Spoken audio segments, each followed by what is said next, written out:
Ma, o sa'yo mo gibate?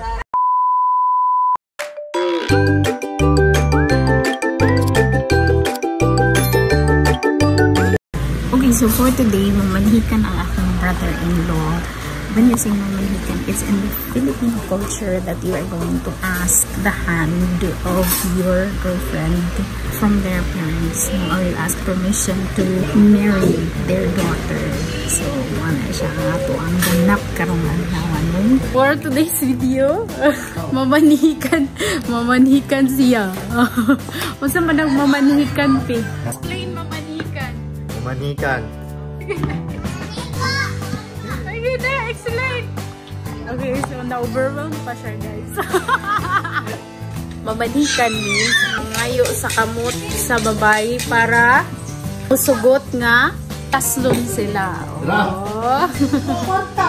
And by the way, the process of pamanhikan is the boy will prepare something dalon dito sa balay sa girl para a sort of celebration, something like that. It's assumed na masugot na dyan ang parents sa girl. So magdana o pagkaon ang boy together with his parents and some relatives mo ato sa balay sa girl. Okay, so padong namin dito. Hi Ready guys! Na? Ready?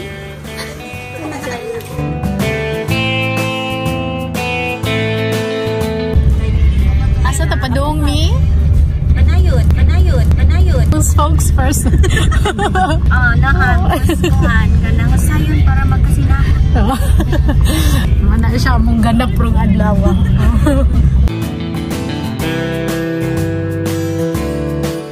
Okay, so abot na migiri sa balay. Kapay, dali. Abot na migiri. Pahimutang namin.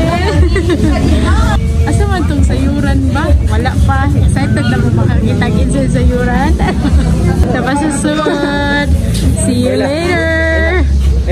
Okay, so for the sabot, guys, tawagon ang mga wise men like our lolo, no? Para sa sabot-sabot.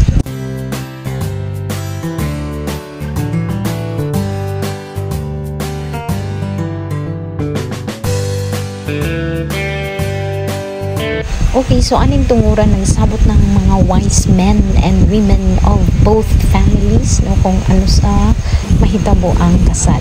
O, tura ang duha ka iniunon, and of course ang akong mother-in-law o father-in-law. Sa dihang nanawag ko kay mga una. Pasudlo na daw. Hello, ayon, ay tao.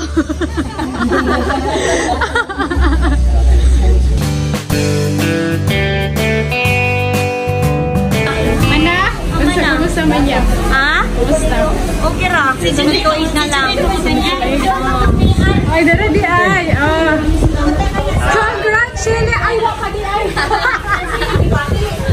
O sa'yo mo gibati? Gibati. Sakto lang. Ikaw, o sa'yo mo gibati? Happy. Wow! Purag ikulbaan mo. Si Mama. Mix feelings. Mix pa yung feeling. Ikaw dahil sa'yo mo gibati. Happy ra kaneka. Sabi ko paano siya gibating ka model.